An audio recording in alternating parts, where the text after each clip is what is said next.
উযু করার শুরুতে বললেন বিসমিল্লাহ। বললাম উযু করার শুরুতে বিসমিল্লাহ বলতে হবে, এটা কোরআন থেকে বের করুন। তারপরে 2 হাত ধুইলেন। বললাম উযুর শুরুতে 2 হাত ধুতে হবে, এটাও কোরআন থেকে বের করুন। সূরা ফাতিহা ছাড়া সালাত হবে না। তা আল্লাহ বলছেন চুপ থাকতে, নবী বলছেন ফাতিহা পড়তে। তা আমরা আল্লাহর কথা শুনবো, নবীর কথা শুনবো না?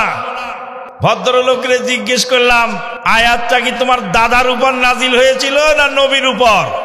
আল্লাহ যে বললেন ইযা কুমতুম ইলাস সালাতে ফাগসিলু উজুহাকুম, যারা কোরআন মানার দাবিদার ওদেরকে বলবো কাতারে দাঁড়াও পানির বদনা নিয়ে। মুর্দা খাওয়া হারাম কোথায় পাওয়া গেল? কথা বলেন, কোথায় পাওয়া গেল? কোরআনে। মরা মাছ খাওয়া হালাল, দলিল কোথায়? আত্মাহারিক টিভি, ওহির আলোয় উদ্ভাসিত জীবনের জন্য। এক ভদ্রলোক বলছেন যে কোরআন তো আগে মানব, কোরআনের পাওয়ার বেশি, কোরআন আল্লাহর বাণী আর হাদিস নবীর বাণী। কিন্তু আল্লাহ বলছেন নবী নিজের তরফ থেকে কোনো কথা বলেন না যতক্ষণ পর্যন্ত ওহী নাজিল না হয়। কোরআন আগে মানবেন, হাদিস পরে মানবেন। ভদ্রলোকরে বললাম আগে উযুটা করেন। উযু করার শুরুতে বললেন বিসমিল্লাহ। বললাম উযু করার শুরুতে বিসমিল্লাহ বলতে হবে, এটা কোরআন থেকে বের করুন। তারপরে 2 হাত ধুইলেন। বললাম উযুর শুরুতে 2 হাত ধুতে হবে, এটাও কোরআন থেকে বের করুন। কোরআনে আল্লাহ পাক বলছেন ইয়া আইয়ুহাল্লাযীনা আমানু ইযা কুমতুম ইলাস সালাতে ফাগসিলু উজুহাকুম ওয়া আইদিয়াকুম ইলাল মারাফিক। ওহে যারা ঈমান এনেছো, তোমরা যখন সালাতে দাঁড়াবার ইচ্ছা পোষণ করো তখন তোমরা ফাগসিলু উজুহাকুম, তোমাদের মুখমণ্ডল ধৌত করো। আয়াতটা আবার একটু ভালো করে বুঝতে হবে। আল্লাহ পাক বললেন ইযা কুমতুম ইলাস সালাত, যখন সালাতে দাঁড়াও, সালাতে দাঁড়াবার আগেই উযু করতে হবে নাকি সালাতের কাতারে দাঁড়ায় উযু করবেন? আল্লাহ যে বললেন যে যখন সালাতে দাঁড়াও, আমাদের দেশের বা আরব দেশের এক শ্রেণীর আলেম ওলামারা বোঝেন যে মেসাক করতে হবে সালাতের কাতারে দাঁড়িয়ে। নবী সাল্লাল্লাহু আলাইহি ওয়াসাল্লাম বলছেন লাউলা আন আশুক্কা আলা উম্মতি লা আমারতুহুম বিসসিওয়াকে ইনদা কুল্লি সালাত, যদি আমার উম্মতের জন্য কষ্ট মনে না করতাম তাহলে প্রত্যেক সালাতের টাইমে মেসাক করার নির্দেশ দিতাম। তো সালাতের টাইমে মানে কি? সালাতে দাঁড়িয়ে। তো এই আয়াতের ব্যাখ্যা কি হবে? আল্লাহ যে বললেন ইযা কুমতুম ইলাস সালাতে ফাগসিলু উজুহাকুম, যারা কোরআন মানার দাবিদার ওদেরকে বলবো কাতারে দাঁড়াও পানির বদনা নিয়ে। পানির পাত্র নিয়ে কাতারে দাঁড়াও, কাতারে দাঁড়িয়ে ওযু করো। কারণ আল্লাহ বলেন ইযা কুমতুম ইলাস সালাতে ফাগসিলু উজুহাকুম, মুখমণ্ডল ধৌত করো। হাত আগে ধুলেন কেন? হাত ধোয়ার দলিল তো হাদিসে, হাদিস তো পরে মানবেন, কোরআন তো আগে মানবেন। এইভাবে আর এক ভদ্রলোক বলছেন আল্লাহ বলছেন ওয়াইদা কুরিয়াল কোরআনু ফাসতামিউ লাহু ওয়ানসিতু, যখন কোরআন পড়া হয় তখন মনোযোগ দিয়ে শোনো আর চুপ থাকো। আল্লাহ বলছেন চুপ থাকতে, আর নবী বলছেন লা সালাতা ইল্লা বিফাতিহাতিল কিতাব, সূরা ফাতিহা ছাড়া সালাত হবে না। তা আল্লাহ বলছেন চুপ থাকতে, নবী বলছেন ফাতিহা পড়তে। তা আমরা আল্লাহর কথা শুনবো, নবীর কথা শুনবো না? ভদ্রলোকরে জিজ্ঞেস করলাম আয়াতটা কি তোমার দাদার উপর নাজিল হয়েছিল না নবীর উপর? কার উপর নাজিল হয়েছে আয়াত?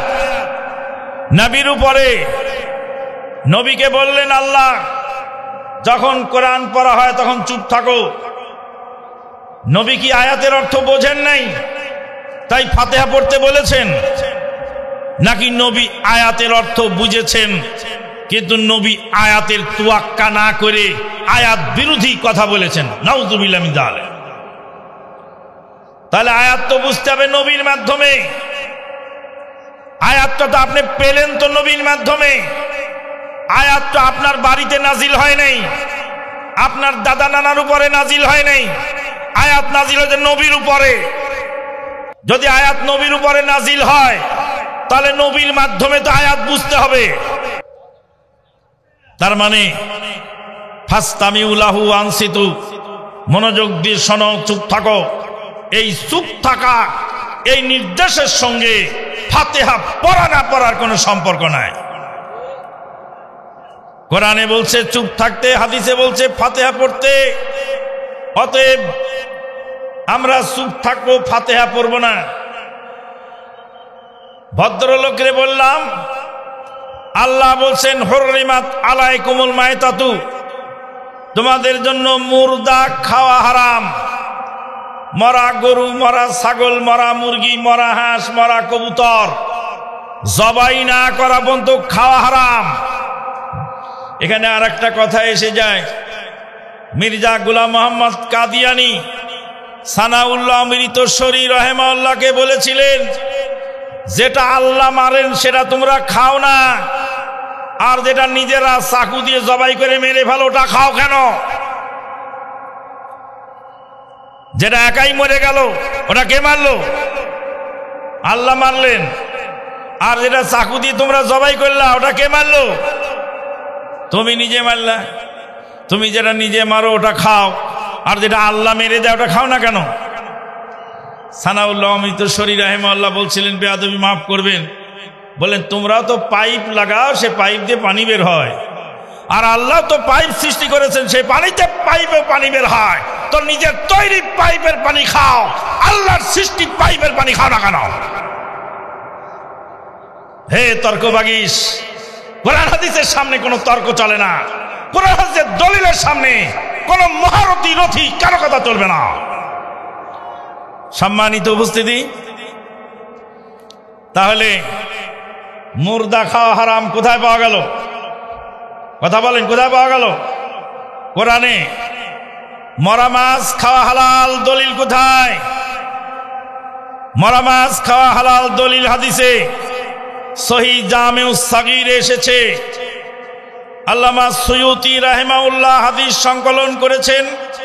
নবী সাল্লাল্লাহু আলাইহি সাল্লাম বলেন, উহিল্লা লানা মাইতাতান, আমার উম্মতের জন্য দুই প্রকার মুর্দা খাওয়া হালাল করা হয়েছে। দুই প্রকার মুর্দার মধ্যে ফাম্মাল মাইতাতানি ফাল জারাদু ওয়াল হুত, দুই প্রকার মুর্দার মধ্যে এক প্রকার মুর্দা হলো ফড়িং, বিদেশি ফড়িং, যেটাকে আমরা বলি পঙ্গপাল। বিদেশ থেকে বড় বড় ফড়িং এসে আমাদের গাছের পাতা ফসল সব খেয়ে শেষ করে, এদেরকেই বলা হয় জারাদ। উর্দুতে বলা হয় টিড্ডি, বাংলায় বলা হয় পঙ্গপাল। আল্লাহ নবী সাল্লাল্লাহু আলাইহি সাল্লাম বলছেন, এই ফড়িং মারা গেলেও খাওয়া হালাল। মরা মাছ মরে গেলেও হালাল। মরা মাছ জবাই করার সিস্টেম নাই। মুফতি মহোদয়কে বললাম, আল্লাহ কোরআনে বলছেন মুর্দা হারাম, আর নবী হাদিসে বলছেন মরা মাছ হালাল। ওখানে যেহেতু ফাতিহা ছেড়ে দিয়েছেন, এবার মরা মাছ খাওয়াও ছেড়ে দেন, আর ফতোয়া দিয়ে দেন মরা মাছ খাওয়া যাবে না, কারণ মরা মাছ খাওয়ার দলিল হাদিসে, আর মুর্দা খাওয়া হারাম দলিল কোরআনে। তোমার মতো মুফতিকে দুরুস্ত করতে আমানুল্লাহ মাদানিকে আসতে হবে না রাজশাহী পাবনা থেকে। এদেশের মাছের ব্যাপারীরাই তোমাকে কিলায় সুদা করে ফেলে। খালি ফতুয়াকে দিয়ে দেখো। সম্মানিত উপস্থিতি, ইসলামের প্রত্যেকটা বিধান আল্লাহ নবী সাল্লাল্লাহু আলাইহি সাল্লাম অক্ষরে অক্ষরে দেখিয়ে গেছেন। আল্লাহ পাক বলছেন, আকিমুস সালাতা ওয়া আতুজ যাকাত, সালাত কায়েম করো, যাকাত প্রদান করো। সালাত কিভাবে কায়েম করবেন, কখন কখন কায়েম করবেন, কয় রাকাত কায়েম করবেন, কোন জায়গায় কোন দোয়া পড়বেন, কোরআনে সেগুলি বলা হয় নাই বিস্তারিত, সব হাদিসে বলা হয়েছে। হাদিসকে অস্বীকার করার মানে হলো যে কোরআনকে নিজের ইচ্ছামতো ব্যাখ্যা করা। এ মর্মে আমি আর সামনের দিকে না আগিয়ে আমাদের হাদিস ফাউন্ডেশন থেকে মহতারাম আমিরে জামাতের জ্যেষ্ঠ পুত্র, হাদিস ফাউন্ডেশন শিক্ষা বোর্ডের মাননীয় চেয়ারম্যান ডক্টর আহমদ আব্দুল্লাহ সাকিব হাফেজাহুল্লাহ, ওনার লিখিত যে বইটা আছে হাদিস অস্বীকারীদের সংশয় নিরসন, সেগুলি আপনারা নিয়ে যাবেন, পড়বেন। মহতারাম আমিরে জামাতের লিখিত আছে হাদিসের প্রামাণিকতা, এটা পড়বেন। আর যারা আলেম ওলামা আছেন তারা আরবি বই পুস্তক আছে, তাদবিনুস সুন্নাহ ডক্টর উজ্জাজ আল খতিব, আস সুন্নাহ আল মুশাররাফা ডক্টর আকরাম জিয়াল উমারি, এই সমস্ত বই আপনারা পড়বেন, তাহলে ফিতনা থেকে বাঁচতে পারবেন ইনশাআল্লাহ।